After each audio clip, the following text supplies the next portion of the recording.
कल की क्लास में कहाँ तक हो गया था? अलाइनमेंट तक हो गया था। आ गया सभी को? कोई डाउट है किसी को? अब अपना अगला है यहाँ पर अलाइनमेंट। हाँ वो आ रहा है right, अभी हम आपको बता रहे हैं। यहाँ तक हो गया ना क्लियर? इतने में किसी को कोई डाउट? अब यहाँ पर ये इसमें अलाइनमेंट ग्रुप में दो ऑप्शन रह गए थे, एक है रैप टेक्स्ट और दूसरा है मर्ज एंड सेंटर।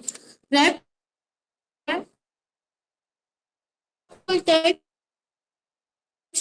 ये इसमें इतनी जगह अगर आप कुछ लिखते हो, जैसे कि हमने यहाँ पर लिखा आईसीआईसी कंप्यूटर सेंटर, ठीक है, तो आप देख रहे हैं कि आगे का जो टेक्स्ट है वो अगले सेल में जा रहा है, जबकि ये इस सेल में है नहीं। लेकिन अब वो इसमें नहीं बन पा रहा, तो अब वो कहीं तो एडजस्ट होगा, इसलिए क्या हो रहा है वो अगले, देखिए यहाँ पर तो है ये D3 में है, लेकिन हम इस पर क्लिक कर रहे हैं, इसमें नहीं आ रहा। लेकिन ये इसको क्या कर रहा है, कवर कर रहा है। अगर हम इसमें कुछ लिखते हैं तो आप देखिए अब कहाँ,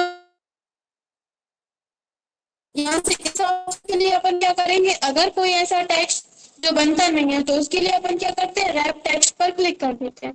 रैप टेक्स्ट पर क्लिक करने से क्या होता है, अगर आपका जो सेल है उसकी साइज छोटी है तो वो क्या कर देता है, उसको इस तरह से एडजस्ट कर देता है। जैसे कि इतनी जगह में हमने इस सेलेक्ट किया, यहाँ से हमने रैप टेक्स्ट चालू कर दिया, यानी कि यदि हमारा सेल जो है हम उस पर कुछ भी लिखेंगे और वो बड़ा होगा तो इस तरह से क्या होगा, ऑटोमेटिक वो अपने अकॉर्डिंग उसको एडजस्ट कर लेगा, रो की साइज बड़ी कर लेगा।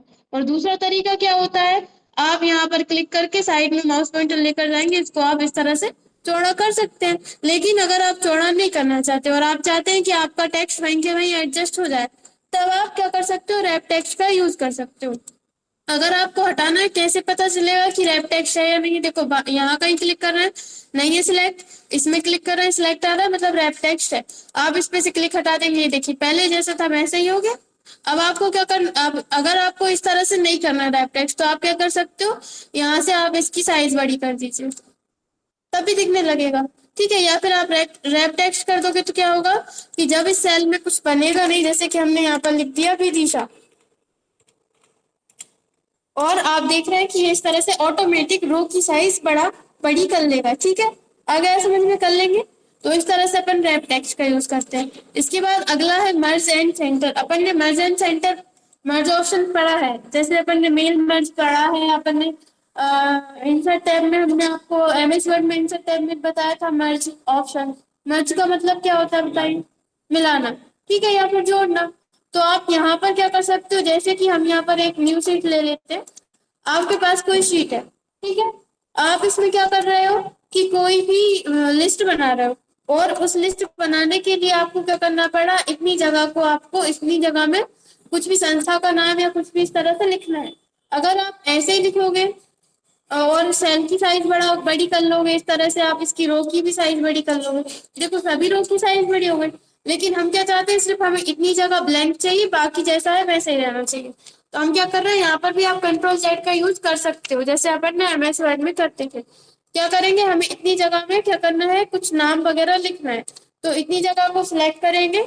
यहाँ से ऑप्शन दिया है मर्ज एंड सेंटर पर, साइड में ड्रॉप डाउन एरो दिया है, इस पर आपके सामने चार ऑप्शन मिलेंगे। इसमें आपको merge and centre, merge across, merge cells और अनमर्ज सेल्स।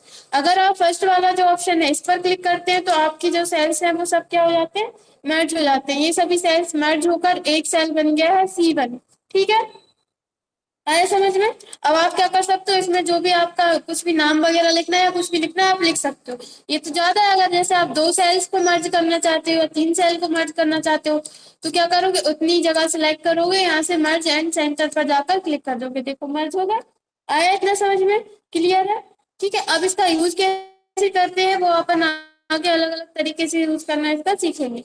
अब इसके बाद यहाँ पर अगर आप ये चाहते हैं कि आप यहाँ पर ऐसा कोई डाटा लिखना चाहते हैं उसमें आपको सिर्फ रो की जरूरत है, कॉलम की जरूरत नहीं है, तो आप क्या करोगे, इतनी जगह सिलेक्ट करो, यहाँ पर जाओ, यहाँ पर अपन मर्ज एक्रॉस पर क्लिक करते हैं, तो ये देखो इस तरह से ये मर्ज हो जाता है। मतलब ये सभी क्या होते हैं, जो कॉलम थे वो मर्ज हो गए, वो क्या बन गए, एक रो बन गई। ठीक है, अब इसके बाद इसमें अगला ऑप्शन है मर्ज सेल्स। इससे आप कोई भी जो भी, जैसे अभी अपन ने इससे किया था मर्ज एंड सेंटर से, वही ऑप्शन है, मर्ज कर सकते हो सेल्स को। ठीक है, अब जैसे कि आपने कोई जगह मर्ज कर ली है, अब उसको क्या करना चाहते हो, आप अनमर्ज करना चाहते हो, तो इसी ऑप्शन पर जाओ, यहाँ से अनमर्ज सेल्स पर क्लिक कर दो, अनमर्ज हो जाएगी।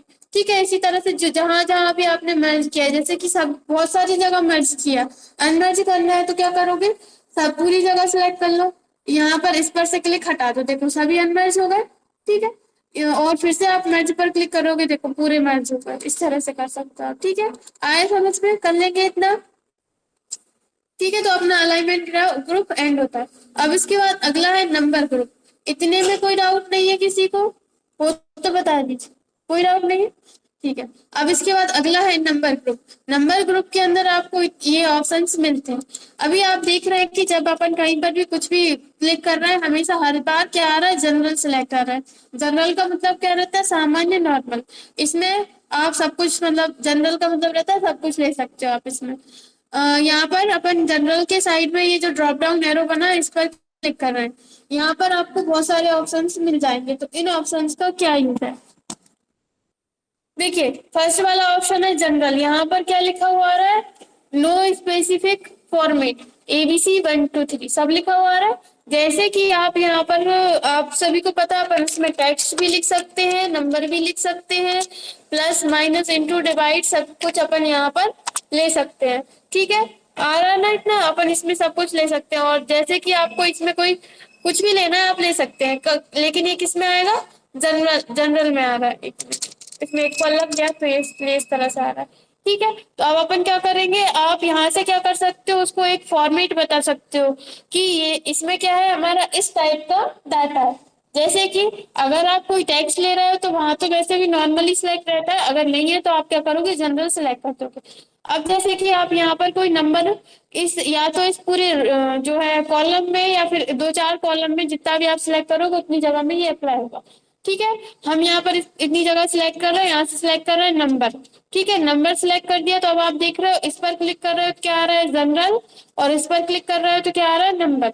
जब आप यहाँ पर कोई नंबर टाइप करते हो तो ये देखो इस तरह से नंबर, कैसे हमने यहाँ पर लिखा 120 लिखा है सिर्फ, लेकिन ये किस तरह से शो कर रहा है, 120.00। नंबर कैसे रहते हैं, अगर अपन 1 लिखते हैं तो कैसे लिखते हैं, 1 लिखते हैं, फिर उसमें पॉइंट लगाते हैं और 00 लिखते हैं। तो इस तरह से उसने नंबर फॉर्मेट में दे देगा। आप कोई और संख्या लिखोगे तब भी वो इस तरह से ही देगा। जितनी जगह में आपने सिलेक्ट किया है उतनी जगह में ये देगा। और जैसे कि हम यहाँ पर आगे बढ़ते जा रहे हैं, अब हमने यहाँ तक सिलेक्ट, सिर्फ हमने यहीं तक सिलेक्ट किया था, देखो यहाँ तक आ रहा है पॉइंट में। यहाँ पर कैसे आ रहा है, जनरल में, नॉर्मल। अगर आप चाहते हो आपका जो डाटा है वो इस तरह से आना चाहिए, तो आप क्या करोगे, सिलेक्ट करोगे। अब ये चीज आप पहले करके भी रख सकते हो, या फिर आपने लिख लिया है उसके बाद करना है तब भी कर सकते हो। जैसे इस सेल में हम करना चाहते हैं तो क्या करेंगे, सिलेक्ट करेंगे, इस पर जाएंगे, नंबर कर देंगे, तो ये देखो इस तरह से आप मतलब पहले भी कर सकते हो और बाद में भी कर सकते हो, लिखने के पहले भी और लिखने के बाद में भी। इतना क्लियर है। इसका क्या यूज है कि अपन डिफाइन कर रहे हैं कि ये जो है हमारा क्या है, नंबर है। अब जैसे कि आप इसका कब यूज कर सकते हो, जैसे कि आप यहाँ पर कोई चीज का रेट लिख रहे हो। ठीक है, हमने यहाँ पर रेट लिखा, यहाँ पर आप लिखते जाओगे, यहाँ पर आगे आपने कुछ लिखा है, जैसे कि हमने यहाँ पर लिखा हुआ है सीपीयू। ठीक है, यहाँ पर हमने लिखा हुआ है माउस, और हम इन सभी का रेट यहाँ पर लिखना चाहते हैं, तो हम क्या करेंगे, लिखते जाएंगे रेट, लेकिन उससे पहले हम इसको सिलेक्ट करके यहाँ पर जाएंगे और नंबर सिलेक्ट कर देंगे। ठीक है, अब हम जब भी, जैसे मान लो एक सीपीयू है, उसका जो रेट है वो है 10,000 रुपये, एंटर करेंगे तो 10,000 वो इस तरह से आएगा। ठीक है, आए समझ में, हमने पूरी क्या किया है, पूरा कॉलम सिलेक्ट कर लिया। अब नीचे तक हम जो भी संख्या लिखेंगे वो कैसी आएगी, 0.00। ठीक है, क्लियर है इतना। अब इसके बाद इसमें अगला ऑप्शन है करेंसी। जैसे कि आप यहाँ पर कोई भी जैसे कि हमने लिखा 450। ठीक है, हम इसको सिलेक्ट कर रहे हैं, यहाँ से हम सिलेक्ट कर रहे हैं करेंसी। करेंसी पर क्लिक किया तो आपको क्या समझ में आ रहा है इसमें कि एक डॉलर का साइन आ गया यहाँ पर। ठीक है, मतलब एक करेंसी का साइन आ गया। करेंसी, डॉलर भी एक करेंसी है लेकिन अपने यहाँ की नहीं है। ठीक है, तो आप क्या चाहते हो, आप चाहते हो आप अपनी करेंसी का साइन आ जाए, तो आप क्या कर सकते हो, इस तरह से कर सकते हो। क्या करोगे, करेंसी पर क्लिक कर दोगे, तो जब भी आप कोई भी यहाँ पर लिखोगे तो वो करेंसी में आएगा। ठीक है, अब हम बताएंगे, आगे बताएंगे कि अपन कैसे अपने देश की जो करेंसी है वो लेकर आ सकते हैं। ठीक है, इसके बाद देखो यहाँ पर शो भी करा रहा है, जब भी आप नीचे क्लिक कर रहे हो तो क्या आ रहा है, जनरल, इस पे क्लिक कर रहे हो तो क्या आ रहा है, नंबर।